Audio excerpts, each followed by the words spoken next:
Hi everyone, welcome back to English 229. This is for our class for Wednesday, the 6th of December.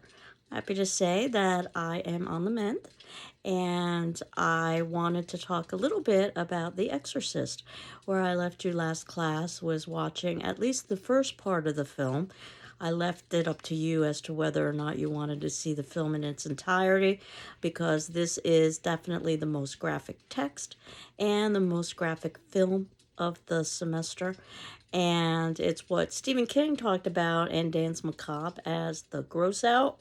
And it's unfortunate, I believe, that they ended up focusing so much on the physical and psychological changes that the possessed girl, Regan MacNeil, experiences, because I think that people lose sight of the focus of the text, which is in the title itself, that it's about the exorcist.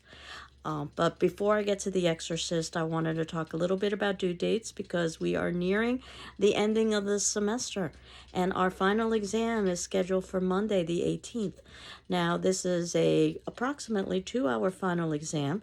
If we were meeting in person, we would take it in 2 hours, but we are not meeting in person. So you will have 24 hours to take that examination.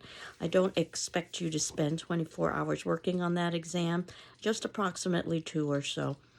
And I will be posting it on the 18th at 8 a.m., which is the time that our class would normally be meeting.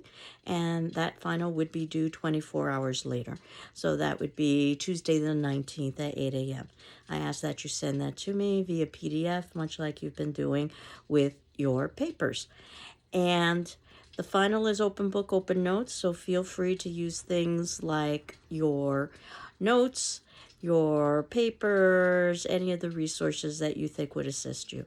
And I understand that the final will not be as well written or as polished as a paper, because you wouldn't have 2 weeks to work on it. You'd have approximately a couple of hours to work on it. But you should still be able to have a way of synthesizing some of the major themes we've been talking about in the semester. For the final, what I'll be doing is giving you a series of essay prompts and asking you to choose within those prompts. And again, there isn't necessarily the expectation that you would be able to develop something in the way that you would be able to develop a paper. However, you still should be able to have an introduction, a body, and a conclusion, and be able to reference some of the points that we've talked about over the course of the semester. And that is the final day of the semester on the 18th. So that said, that would be the last day that you can hand in paper number 2 on the 18th. So you know, paper number 2 is basically similar to what we've done with paper number 1, in that I gave you a prompt by Emily Dickinson that one need not be a chamber to be haunted. And I suggested that you might want to apply that prompt for paper number 1 towards one of the earlier texts of the semester, and I suggest that you might want to apply that prompt to one of the later texts of the semester for paper number 2. And paper number 2 usually encompasses texts such as such as Dracula. Of course, we also read some Lovecraft, but The Haunting of Hill House is particularly well suited to that prompt. As you know, Ellie is a haunted character, and not just literally. The idea that she's haunted by her mother's death, she's haunted by her insecurities. She might even be haunted by her sexual identity, since there oftentimes is discussion that the scene between her and Theo, where they come close to admitting their love for one another, has homoerotic possibilities associated with it. And The Exorcist also lends itself very nicely to the idea of haunting if we think about The Exorcist not from the perspective of the literal, but from the perspective of the symbolic. And one of the things that we've talked about with Gothic literature over the course of the semester is that it usually comes with a certain level of ambiguity. So there is the possibility of a supernatural explanation, but there also is a possibility of a more naturalistic explanation. We've been seeing that pretty much throughout the entire semester. I think the only exception to that would be Lovecraft, where it's very clear that the monstrosities are real. But with every other text that we've read, there always is some negation of the possibility of supernatural elements. And the same could happen with The Exorcist. Certainly, there's a good amount of time that's spent discussing whether or not the symptoms are physiological or psychological or paranormal or supernatural. I'd like to think that all four are possibilities, just like I would like to think, and Stephen King said that he likes to think the same as well in The Haunting of Hill House, that Ellie could be psychologically haunted, but yet could also be literally haunted by supernatural entities within Hill House. I think it's not an either or necessarily situation. But the idea behind the paper is that you would have learned how to write a paper with the first paper. Understand that all of you would have had the option of doing a revision. You have to submit in that revision by the last day of class. For us, that's the 18th of December. So nothing is accepted after that particular point. And my hope is that what you will find with the second paper is that it'll be a much easier exercise because you've already gone through the process of doing the first paper. Now, in terms of my evaluation, everybody should have received their first paper back. If you've done a revision, I still haven't gotten to those yet, but I will be. I've fallen a bit behind with the attendance questions, but I plan on catching up in the next week or so that you've got all of that information in front of you. As you know, I respond to your responses, and while you're not required to respond to your peers, I do ask that you read your peers' responses and mine in turn, because that might give you some good ideas for, let's say, a paper, while I've provided a possible prompt. As you know, you can create your own prompt just as long as you have it approved by me ahead of time. And in terms of where we are with thinking about The Exorcist, the film, it was nothing short of an extravaganza. It was nominated for Best Picture, the first horror film nominated for Best Picture. Actually, was nominated for 10 Academy Awards. It won for 2 Sound and Best Adapted Screenplay. So the novel came out first. It was a New York Times bestseller. And it led to a lot of media buzz, but nowhere near the kind of media buzz that the film would have led to. And next class, I'll talk a little bit more about the responses to the film. If you saw the film in its entirety, you might understand why people responded so viscerally to it. The film has lots of subliminal elements within it. You might have caught a few of them visually. There are also audio subliminal elements in there to disturb and disorient. The volume is very erratic. It goes from high to low, even silent. That's done very deliberately again in order to disorient an audience. Obviously, what we see is the breaking of taboos, not just in the text itself, but we get to visually see that in the movie. And that too, especially considering the time period, broke all kinds of expectations at the time. The movie came out in the 1970s. The early 1970s was a time known for its drug culture. So the idea of an audience being under the influence would not be far-fetched. So there are even reports that, that individuals needed to be hospitalized after watching the film. And one man even attacking the screen with a knife, trying to kill the demon. That's how impacted audiences were by what they had seen. But the review that I had shared with you from last class, and it's also in our notes today, that this is a supernatural mystery story, I think really is more of an accurate way of thinking about The Exorcist. And we do know that Poe created the modern mystery story in the way that we think of it, so it seems appropriate. And certainly this idea of otherworldly events, that which cannot be answered by natural means, is embedded within the text. Begins with opening quotes where we are told about biblical evil and biblical possession. So that helps to set the stage. Again, one of the reasons why I think audiences responded so viscerally to The Exorcist is because it directly addressed religion in a time where communities were much more religious than they are today. In fact, the Catholic Church embraced the film, saying that in many ways it just reinforced their teachings about the existence of evil and how Christianity can be hero and savior and defeat evil. It's a theme we've seen over the course of the semester. Think about something like Dracula. But, and juxtaposition with that quote about biblical evil are quotes about human evil. And that human evil can be just as evil, maybe even more so, than some of the biblical or the supernatural demonic evils that are discussed. In fact, the author of The Exorcist said that he based his story on biblical stories of possession, as well as a story in the early 1900s of a young boy who supposedly was possessed and underwent an exorcism. Blatty, the author, changed the gender from boy to girl. I think that's important in terms of the shock value. Part of the shock value is seeing a child engaged in some of these deviant behaviors, but especially a female child, again, during this time period, on the cusp of adolescence. And that's important because it is an element that could be associated with paranormal activity, which is different from supernatural activity. Supernatural is that which it cannot be explained by natural means, that which defies our natural laws. Paranormal is something that cannot yet be explained through natural means, but it could be in the future, and that we just haven't necessarily discovered what causes paranormal phenomenon, the ability to, let's say, levitate or move objects with one's mind.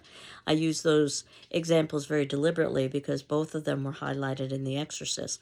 And paranormal activity oftentimes was associated with poltergeist activity, with spirits who would be manipulating individuals on the cusp of adolescence, usually female. A lot of discussion as to why that would be, and much of it about the changes hormonally that a female would undergo, allowing her to access other dimensions or realms, whether it is literally a spirit or just powers within her own mind. And I had mentioned this somewhat in my previous video, I believe, from a previous class about the Haunting of Hill House, that while Ellie, our main character, is not an adolescent, she's a grown woman. She lies about her age, and she tries to make herself actually older rather than younger, which is somewhat unusual for an adult. Usually it's the other way around. And certainly she acts very adolescent. So in some ways, we could say that Ellie could be, her behavior and the events could be explained through paranormal and poltergeist activity. But again, that doesn't necessarily negate the possibility of supernatural activity. The prologue is so important, at least according to movie reviews. Many movie audiences were a bit confused by the prologue. It's a bit clearer in the novel that we have an initial setting in Iraq being the locale of reputedly the biblical Garden of Eden, where the fall of mankind occurred. So that's very deliberate in terms of setting our beginning there, where we have a Father Merrin, our first exorcist, who is able to merge science, in this instance archaeology, with religion. He is a Jesuit priest, Jesuits being Society of Jesus, being very strict religious doctrine.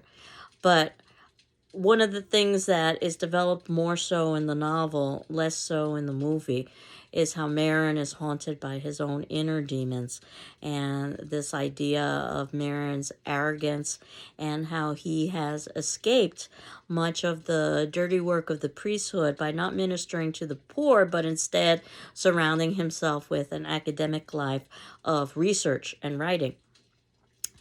Merrin reminds me a little bit of a Van Helsing character, where he's able to merge both science and religion or the supernatural. And he has a premonition. This is where we are introduced to Pazuzu, who is a supernatural demon that's associated with sickness and disease. And certainly we see sickness and disease with Regan when she's possessed. But I would argue that the text is also an examination of the sickness and disease that exists within society itself, particularly in regards to class structures, the very rich and the very poor living side by side, which I'll talk about a little bit further. We are given in the prologue, occurred with rotting teeth. Part of the lesson of the book is how do you love that which is base? And we see a sunset, which is the beginning of a descent. And then we switch into book one. Notice that the novel is divided into separate sections, into separate books. And it takes place in Washington, in Georgetown. And Washington could be said to be the new seat of evil, the contemporary seat of evil. If Iraq was the original seat of evil, now it is in Washington, D.C., and the modern seat of evil. And some of the language, even though this isn't necessarily the most literary text, I think it's quite interesting. Some of the descriptions, for instance, the house is gripped by ivy. There's this sense here of claustrophobia. The novel begins on April 1st. This is a demon with a sense of humor. And one of the things that would have been forefront in the 1970s was the generation gap and some of the social and economic protests that were going on at the time. Certainly we get an idea of that when Chris MacNeil, the mother, is filming a movie. It's a very meta scene in The Exorcist, a movie within a movie. And it happens to be about campus protests. And she very tellingly says that you have to work within the system. But I think what's more interesting is this idea of these youths that all of a sudden are engaged in behaviors that seem inexplicable to the adults around them. Again, very much a drug culture, and many parents saying that their children were acting like they were monsters, like they were, well, for lack of a better word, possessed, under the influence of drugs, or acting in ways that were completely abnormal based on the way the parents themselves had once acted in their youths. So Chris, in terms of the setup, is an atheist. She would be the perfect target for an exorcism. She's divorced. Again, I think there's some social commentary here, some judgment about the idea of single parents and some of the negative consequences associated with that, especially when you've got a mother who is focused more on career than child rearing, which is the beginning of the novel. And she's an actor. One might say actors lie for a living. She's also quite wealthy, and she serves in direct contrast to someone like Father Karras, which we will talk about soon. Her assistant is engaged in transcendental meditation. There were concerns at that time period that things like transcendental meditation help to open portals or doors to other dimensions. Dennings, who happens to be Chris's director and friend, I would say that he's haunted by his own demon, the demon of alcohol. And Regan, our 11-year-old, who's on the cusp of being 12 years old, has some symptoms that are very classic with poltergeist activity. Difficulties with math problems, missing clothes, moved furniture. She also is playing with a Ouija board, lots of folklore and supernatural lore associated with Ouija boards. We saw this in The Haunting of Hill House itself. Captain Howdy and her imaginary friend, whether that's a spirit or some sort of a imaginary personification of perhaps her own father, who's named Howard. We do know that she's under psychological stress and that she comes from a broken family in a time where it wasn't necessarily common for a child to come from a broken family. Keep in mind, too, how often Regan is alone or surrounded by adults. There really are no people around her of her age. She's in a new city, so she's very much isolated. We've come to the point in the semester where it's pretty darn clear that isolation is a bad thing in the world of the Gothic. And that said, even though this story takes place in the middle of a city, Georgetown, one could also say that perhaps some of the greatest isolation occurs in the midst of cities where you're surrounded by people yet could be completely alone as well. So it doesn't have to be in a desolate area such as Hill House, for instance. And then we move to chapter 2. This is when we're introduced to Father Karras, who is a priest who is experiencing a crisis of faith, former boxer, and I think very appropriate considering that he's going to be in the fight of his life over the course of the novel when he tries to defeat Pazuzu. And he wants a sign badly of an existence of God. And one could say that that is the positive of this book, is that Karras is indeed given a sign through the possession. And he is on his way to visit his impoverished mother. He ends up finding a beggar. And again, this idea of how do you learn to love the base, this derelict. And Karras shows sacrifice by giving this beggar money for a cab, so Karras himself has to walk. Karras will be engaged in lots of other sacrifices of himself as the novel progresses. Karras's mom is a lonely, poor woman living in New York City. Her son was able to join the priesthood, which is how he was able to educate himself at some of the finest academic institutions. He is a psychiatrist, so now we have, again, a merging of science and religion, another kind of Van Helsing figure. But even though he has great academic pedigree, he's decided to devote his life to the ministry. And unlike Marin, who's spending his time in academia, Karras is, one could say, living a life of privilege, serving the priest at Georgetown University, one of the great universities in the United States. But we see that his living situation is rather sparse. Certainly, it seems quite comfortable compared to his mother, but compared to the McNeils, who are living in great affluence, it seems quite sparse indeed. Chapter 3 occurs a day after Reagan's 12th birthday, and perfect time for poltergeist activity, with personality changes, lying, insomnia, which leads to questions of could this be psychological or physiological. Some of the scenes of medical processes and procedures have been said to be perhaps some of the most horrifying elements of the book and also the novel. And this is where I asked you to stop watching if you are squeamish or didn't want to see anything that was too graphic.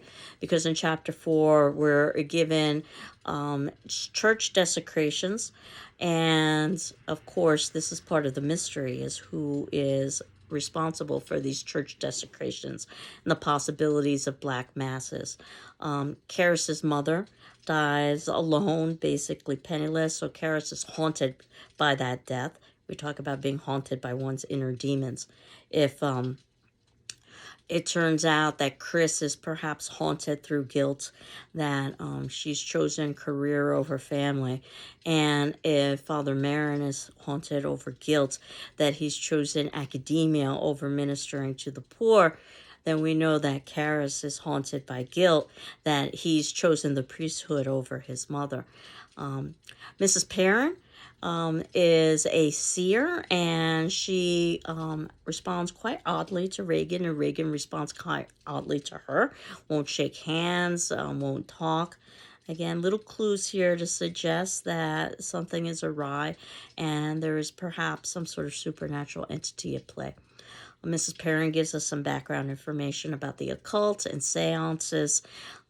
That's going to be important, that we're given background information, almost like we were in The Haunting, when we are told a little bit about Planchet and the Ouija board, when we are told about vampire lore and Dracula.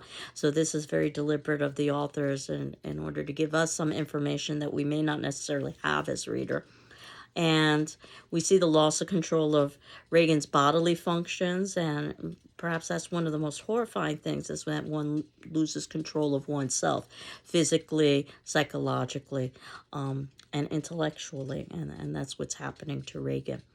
We're introduced to book 2 with an opening quote that we're given wisdom through the awful grace of God. You could think about that contrast of awful yet grace. We learn a little bit that Karis's mom had been taken to an insane asylum prior to her death. And again, if Karis had had money, she would have been in a proper medical facility. We learn a little bit about the loneliness associated with priests. Again, this idea of isolation is always a bad thing. We see Regan's deterioration and how vulgar it becomes. The book on devil worship that Mrs. Perrin had shared disappears. Of course, the possibility is that Regan has read this book and that she's mimicking many of the symptoms. Or it could be that we have a demon who is making things disappear and planting doubt. And perhaps that's the best way to torture individuals, is to give doubt, which is something that the novel had talked about as well. Another way to haunt somebody. We know that as the novel continues, we have Father Karras trying to determine whether or not the events can be viewed as supernatural. Using holy water, for instance, to see Regan's reaction. It's just tap water. And we're told in the novel, for those who don't know, that holy water has been blessed by a priest.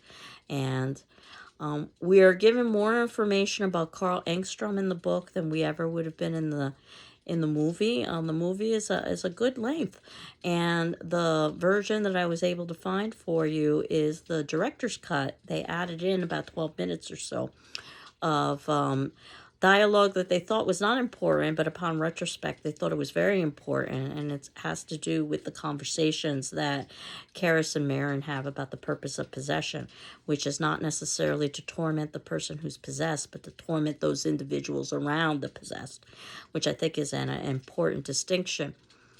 But nevertheless, what we find out through Carl is that he has a drug addict daughter that he has been supporting quietly. At one point, it's even thought that Carl might be the perpetrator of a crime. Dennings comes to visit the possessed Regan. No one is at home, and he's thrown out of the window. And the assumption is that, well, Regan, while possessed, did such a thing, even though it completely defies natural possibilities of a young child having that kind of strength to do something like that. But at one point, Carl Engstrom, who is a servant in the house, is viewed as a suspect. It turns out that, yes, he didn't. He lied about his alibi because he was basically visiting his drug addict daughter. And we could say that his daughter is haunted by her own demons of addiction, and Carl Engstrom is haunted by his own demons of wanting to support his daughter and not knowing how to do so.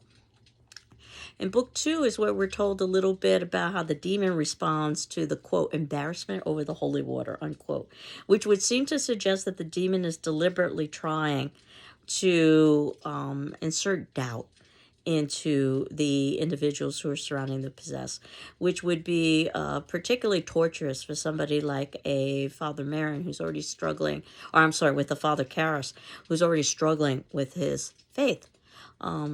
One of the elements of possession is speaking languages that the speaker shouldn't know. And Regan is indeed speaking a language, sort of, kind of. She is speaking English, but speaking it backwards. Words on her skin appear, such as help me. And there are, some medical explanations as to what could be happening, but they seem more and more removed. So much so that Karras, even though he's still uncertain, asked for the permission for an exorcism. Basically, his faith is increasing. He had asked for a sign. This could very easily be the sign. Merrin already knows this. He is approached to do the exorcism, and Karras will be the assistant. Merrin has had previous experience with exorcisms. He had the experience in Iraq, and now he's well aware that he's being called to the house.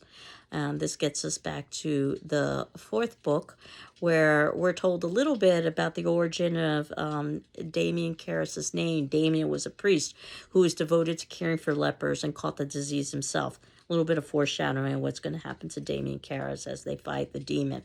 And that is the climax, the battle of good and evil. Good represented through Christianity, evil represented through Pazuzu. And the demon attacks from a psychological perspective. Baron's pride that he escaped his inferiors through his archaeological scholarship.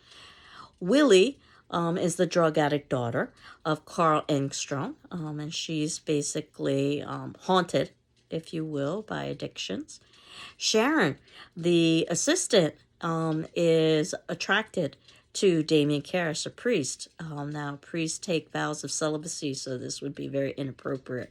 So this idea that Sharon is perhaps haunted by her lust, her inappropriate lust.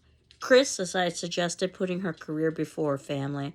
And Karras, of course, the guilt over his mother.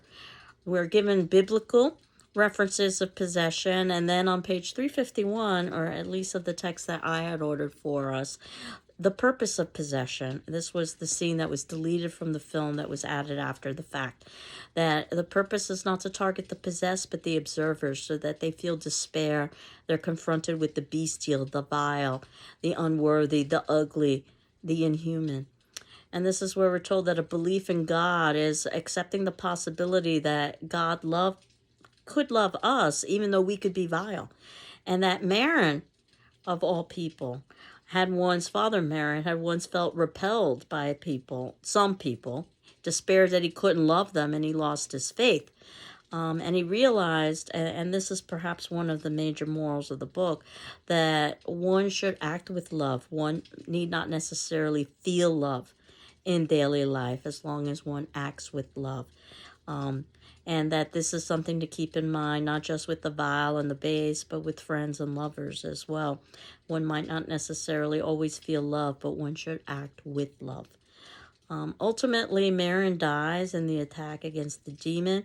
We assume a heart attack. We know that he's had heart problems. We're given that information at the beginning.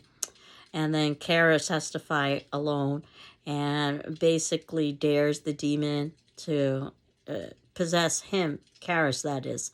And we see how Karras is tempted at one point to kill Regan, and instead he jumps out of the window. In other words, he self-sacrifices himself for the good of others, which is the story of Jesus as well, dying for the sins of others.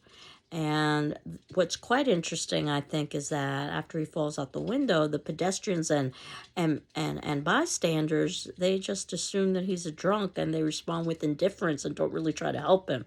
Talking about how, yes, the evil of Pazuzu might have been defeated, but the evil of humanity continues on. Damien's last confession is one that suggests that there is an afterlife, because there's a joyful look in his eyes, and there's a peace in his eyes that perhaps he's found what he's always been looking for, the verification that there is indeed God.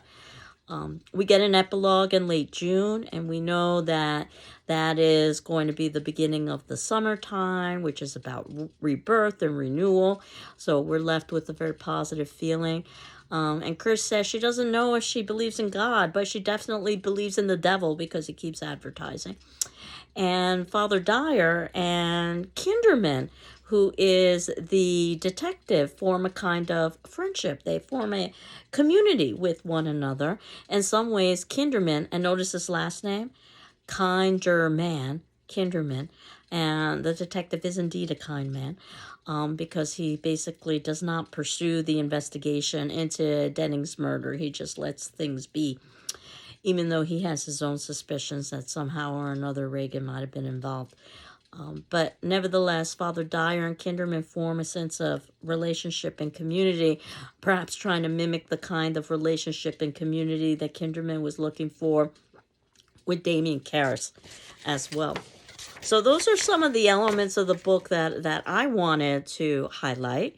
We can talk about The Exorcist a little bit more next class. And then end the class with talking about Stephen King. As you know, we began the class with Stephen King, talking a little bit about his Danse Macabre and some of the ways that he saw Gothic literature. And much like we read with Lovecraft, I wanted you to be able to read a little bit of Stephen King's writing and see if you agree or disagree that Stephen King was able to live up to some of the elements and qualities that he had identified as necessary for good Gothic literature as we near the closing of the semester. So again, just to reiterate where we are in terms of due dates, that Monday, the 18th, is the last day that you can hand in paper number 2 or any revisions. And certainly you can hand in things earlier. I'm probably not going to be able to get you back those graded papers immediately, but certainly you will get those graded papers back as I'm busy getting in my grades. And your final exam will be on Monday the 18th, posted at 8 a.m., and you will have 24 hours to respond to that final. So it'll be Tuesday the 19th at 8 a.m. And I will be catching up on the discussion forum questions as well. So what's left is our talking about the discussion forum question for The Exorcist, where I wanted to ask you, and this would be due on Friday the 8th, but as always, if you need an extension, please ask me. I'll be happy to grant you one. Do you think Regan was possessed? And why or why not? So, there's a good amount of ambiguity in the text, so I'd be curious to hear what your perspective happens to be about Regan's possession. So I hope you're doing well, and I'm doing better, I'm happy to say, and hopefully we'll be doing well in the next few days. And we will continue on next class talking about The Exorcist. Take care. Bye-bye.